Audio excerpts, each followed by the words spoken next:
Assalamualaikum, apa khabar semua? Terima kasih kerana sudi singgah ke channel saya. Saya harap semua penonton berada dalam keadaan sihat dan berbahagia selalu, insya-Allah. Dalam video kali ini macam biasalah, ada dua segmen. Segmen singgah seram dan juga segmen pelik dan aneh.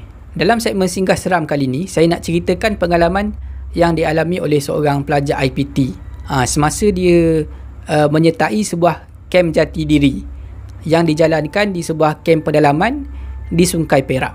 Dalam segmen pelik dan aneh pula, saya nak ceritakan beberapa kejadian misteri tentang firasat aneh yang menyelamatkan nyawa.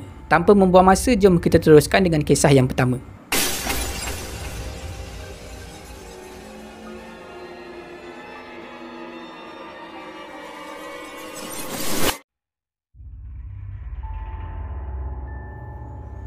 Selamat datang ke segmen singgah seram. Untuk kisah kali ini, saya akan gunakan nama samaran Ani untuk memudahkan cerita. Perkara ni berlaku semasa Ani masih lagi bergelar sebagai seorang pelajar di salah sebuah IPT di Malaysia. Semuanya bermula apabila Ani menyertai satu kem jati diri yang dijalankan di sebuah kem pedalaman di Sungai Perak.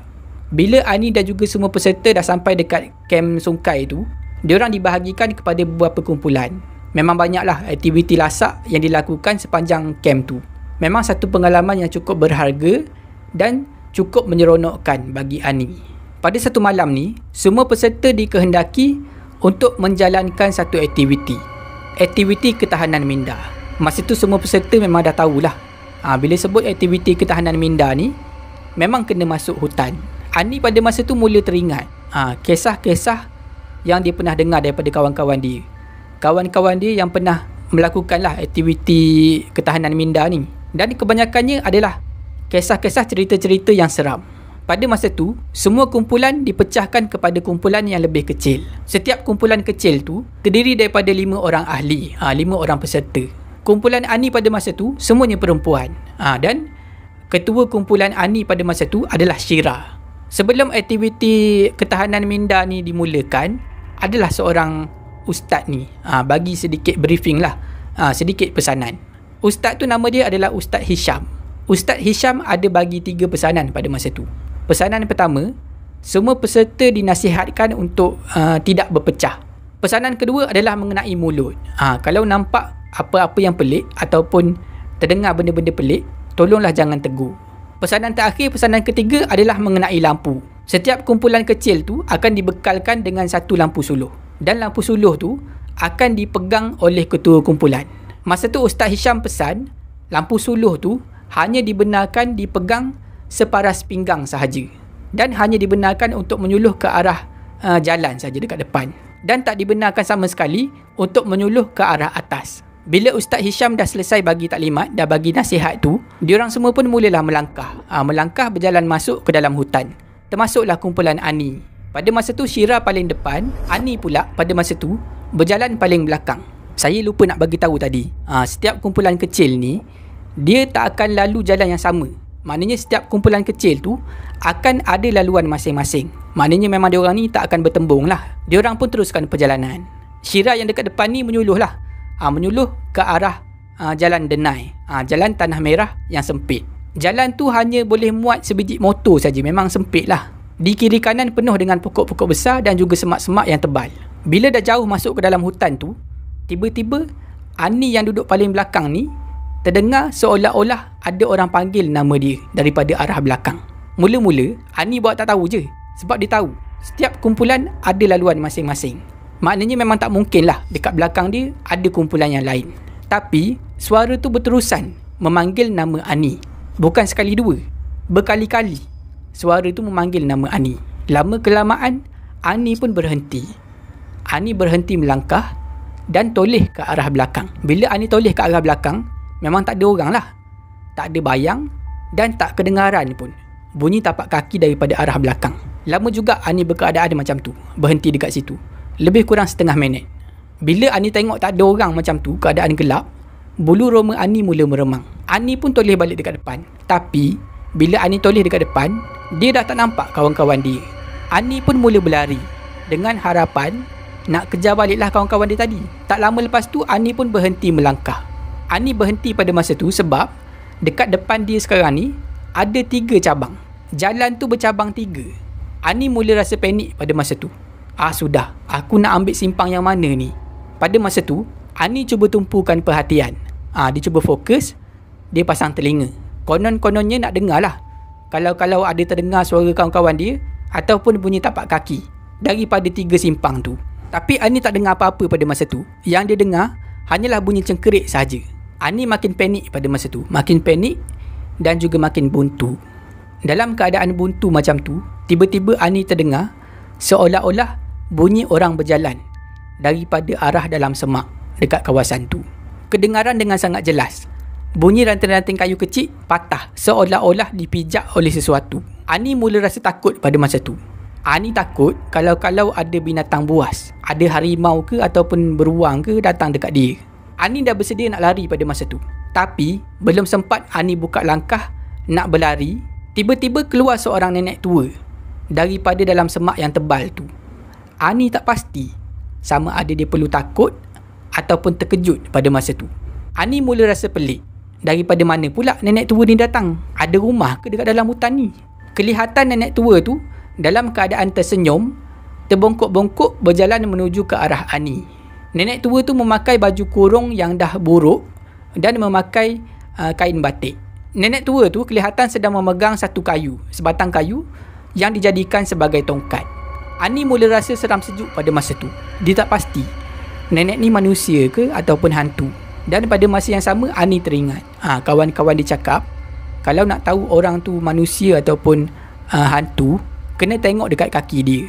Kalau kaki dia berjalan menjejak tanah, maknanya betul lah manusia. Tapi kalau tak, memang hantu lah. Jadi Ani pun pandanglah ke arah kaki nenek tua tu. Bila Ani nampak nenek tua tu berjalan, kaki menjejak tanah, Ani rasa lega.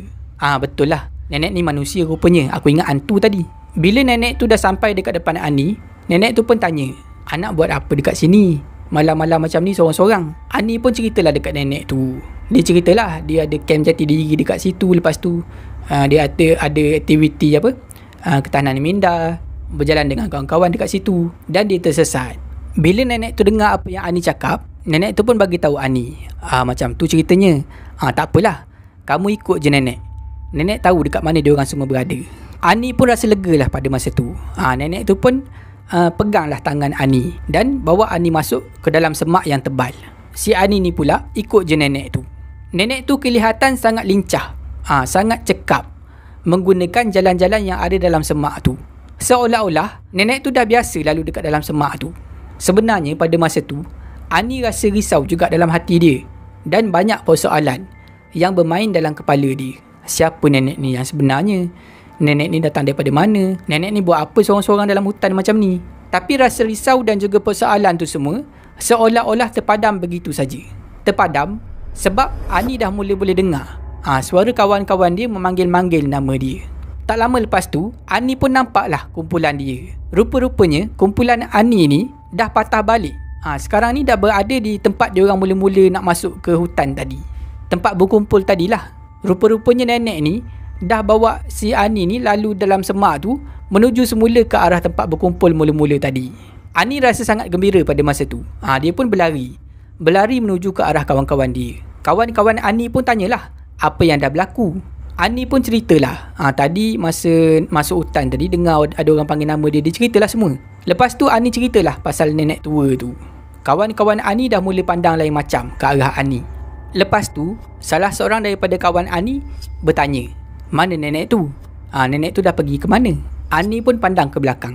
Bila Ani pandang ke belakang, dia nampak nenek tua yang tolong dia tadi sedang berdiri di sebatang pokok yang besar. Ani pun panggil lah nenek tu. Ani panggil macam ni. Bila Ani dah panggil macam tu, Ani tengok nenek tu sekadar menggelengkan kepala saja, sambil tersenyum. Kawan-kawan Ani dah mula rasa lain macam. Syira pada masa tu, ketua kumpulan, pergi dekat Ani dan pegang bahu Ani.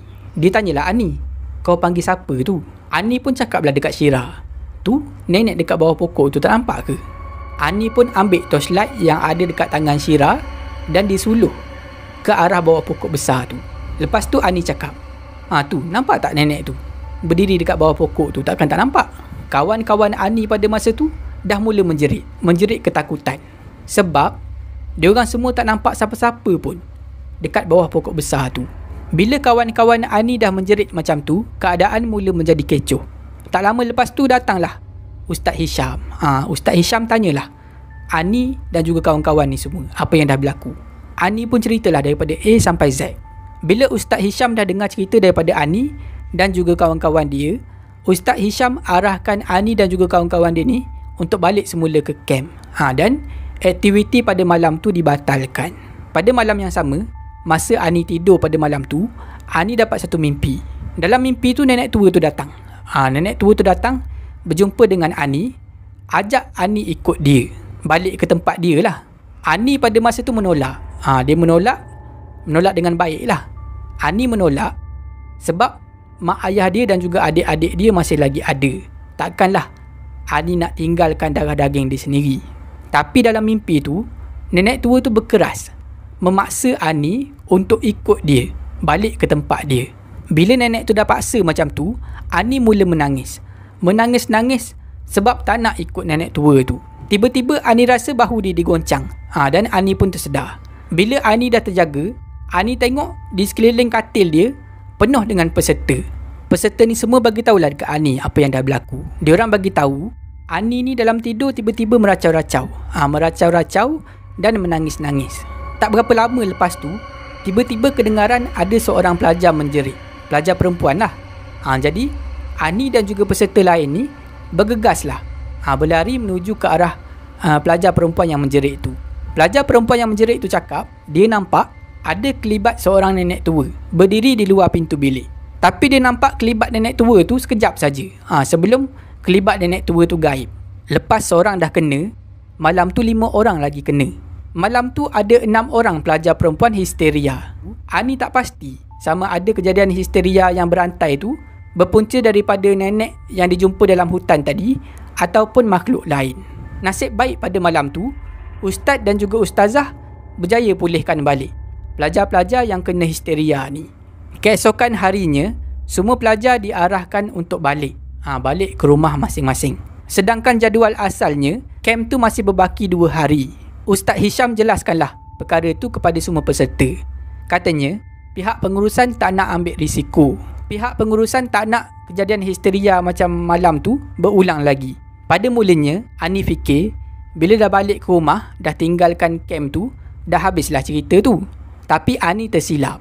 Bila Ani dah berada dekat rumah, hampir setiap malam, bila Ani tidur, Ani akan bermimpi nenek tua tu datang. Tapi kali ni, nenek tua tu dah tak paksa Ani untuk ikut dia. Yang nenek tua tu buat hanyalah memandang Ani daripada jauh sambil tersenyum. Dan untuk pengetahuan penonton, sampai sekarang ni dah bertahun-tahun selepas camp di Sungai tu, nenek tua tu masih lagi hadir dalam mimpi Ani. Ani sampai tahap dah tak heran dah, sebab dah kerap kali sangat nenek tua tu hadir dalam mimpi dia. Selamat datang ke segmen Pelik dan Aneh. Dalam segmen Pelik dan Aneh kali ni, saya nak ceritakan beberapa kisah. Kisah individu-individu yang terselamat daripada tragedi. Pada 14 Disember tahun 2012, lebih kurang jam 9.30 pagi, di sebuah sekolah rendah di Amerika Syarikat, ada seorang lelaki ni masuk ke sekolah tu membawa sepucuk senapang dan dia melepaskan tembakan rambang. Tembakan rambang tu telah menyebabkan 20 orang kanak-kanak dan juga 6 orang guru terbunuh.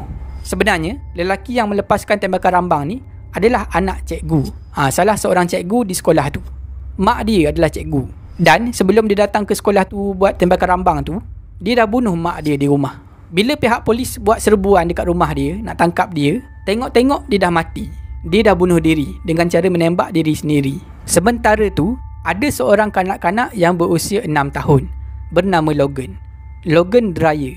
Logan ni adalah salah seorang pelajar di sekolah tu. Sekolah yang berlaku pembunuhan beramai-ramai tu. Kebanyakan yang mati tu adalah kawan-kawan dia. 2 minggu sebelum kejadian tu berlaku, terjadi satu benda yang pelik pada Logan. Logan selalu menjerit-jerit dalam kelas. Dia selalu menjerit. Tidak, dia menjerit macam tu. Ini bukan tempat selamat. Saya takut. Tak tahu kenapa dia menjerit macam tu. Mak ayah Logan sampai bawa Logan pergi jumpa doktor nak cek kesihatan mental dia. Tapi doktor sendiri dah sahkan memang tak ada apa-apa benda yang tak kenalah dengan Logan ni. Logan sihat saja.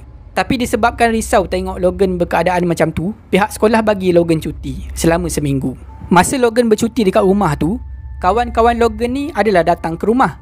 Datang ke rumah Logan, melawat Logan. Masa kawan-kawan dia datang melawat tu, Logan ni nampak sedih. Mak Logan pun tanyalah Logan, kenapa sedih? Logan bagi tahu mak dia akan ada satu benda yang buruk bakal menimpa kawan-kawan dia. Sebab itulah dia sedih. Akhirnya seminggu lepas tu, apa yang Logan takut benar-benar terjadi. Disebabkan firasat Logan, Logan terselamat. Tapi kawan-kawan dia dan juga cikgu-cikgu dia semuanya terbunuh. Pada tarikh 25 Mei tahun 1979, sebuah pesawat American Airlines, Flight 191, bertolak daripada Chicago International Airport menuju ke arah Los Angeles. Baru saja beberapa saat pesawat tu naik ke udara, tiba-tiba pesawat tu jadi sengit. Jadi sengit, hilang keseimbangan, jatuh, terhempas dan terbakar. Kesemua 258 penumpang dan juga 13 orang petugas terbunuh dalam tragedi itu. Di sebalik tragedi yang meragut banyak nyawa ni, ada satu kisah yang luar biasa. Pada hari kejadian tu, ada seorang pelakon wanita ni, dia datang ke lapangan terbang tu untuk naik flight 191 tu. Nama pelakon tu adalah Lindsay Wagner. Lindsay Wagner ni adalah seorang pelakon wanita yang popular sekitar tahun 80-an dengan siri Bionic Woman. Sedang pelakon ni menunggu panggilan untuk masuk ke dalam flight tu, tiba-tiba dia rasa tak sedap badan. Dia rasa sakit. Kepala dia pening, dia rasa loya dan macam nak muntah.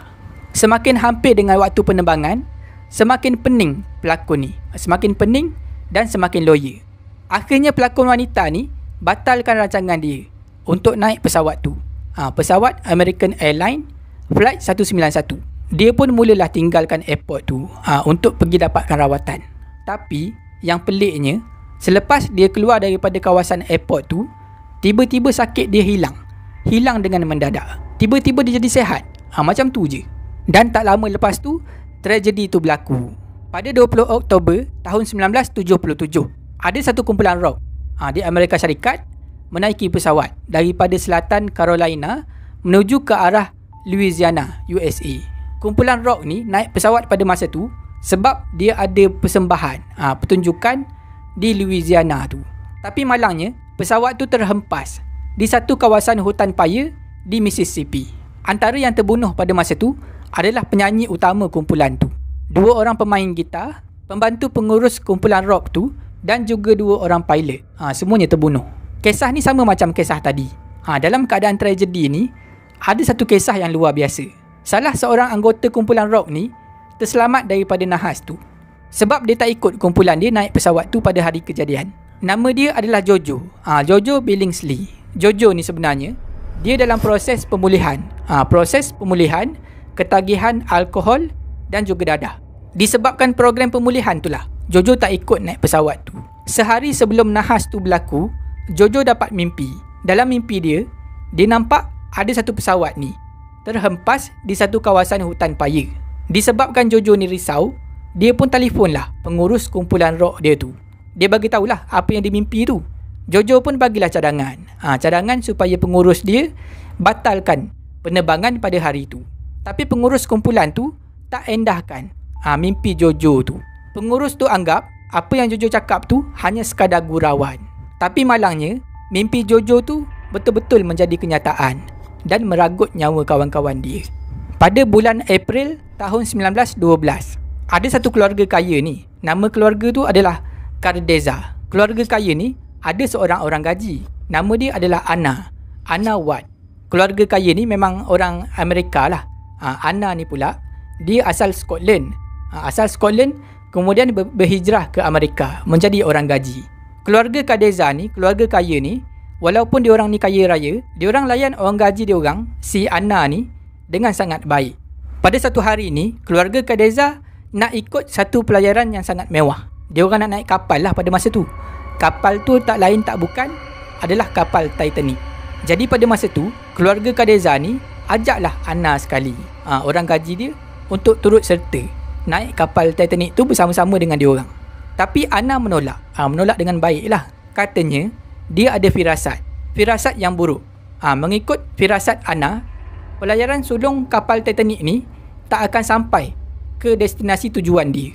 Bila keluarga Kadeza dengar Ana cakap macam tu, diorang hanya ketawa. Ketawa lepas tu dia cakap lah dekat Ana, jangan risaulah, kapal ni kapal paling moden. Memang tak akan tenggelam. Ana pula pada masa tu, orang gaji ni, walaupun keluarga Kadeza dah cakap macam tu, dia tetap tak nak naik kapal tu. Sehinggalah keluarga Kadeza ni pujuk Ana. Katanya, diorang dah tempah, dah beli tiket yang sangat mahal. Maknanya tempat penginapan diorang dalam kapal Titanic tu adalah bilik yang paling mewah. Dan katanya disertakan dengan bot peribadi pada masa tu. Bila Ana dah dengar keluarga Kadeza cakap macam tu, majikan dia sendiri cakap macam tu, dia tak sampai hatilah nak menolak. Akhirnya Ana pun ikutlah keluarga Kadeza ni naik kapal Titanic. Lepas tu macam yang kita tahulah, firasat Ana benar-benar menjadi kenyataan. Kapal Titanic melanggar seketul bongkah ais yang sangat besar dan akhirnya karam. Tapi yang menariknya, Ana dan juga keluarga Kadeza ni semuanya selamat. Sebab diorang semua berjaya masuk ke dalam kapal keselamatan. Setakat itu saja video saya pada kali ini. Saya harap anda semua terhibur. Jika anda suka dengan video ni, jangan lupa like, share dan komen video ni. Jangan lupa subscribe dan tekan butang loceng untuk dapatkan notifikasi video saya yang seterusnya. Bagi anda yang nak berkongsi kisah seram, boleh hantar ke alamat email yang tertera dekat bawah. Janganlah takut kepada makhluk, tetapi takutlah kepada pencipta segala makhluk. Semoga kita bertemu lagi di video saya yang seterusnya. InsyaAllah. Assalamualaikum.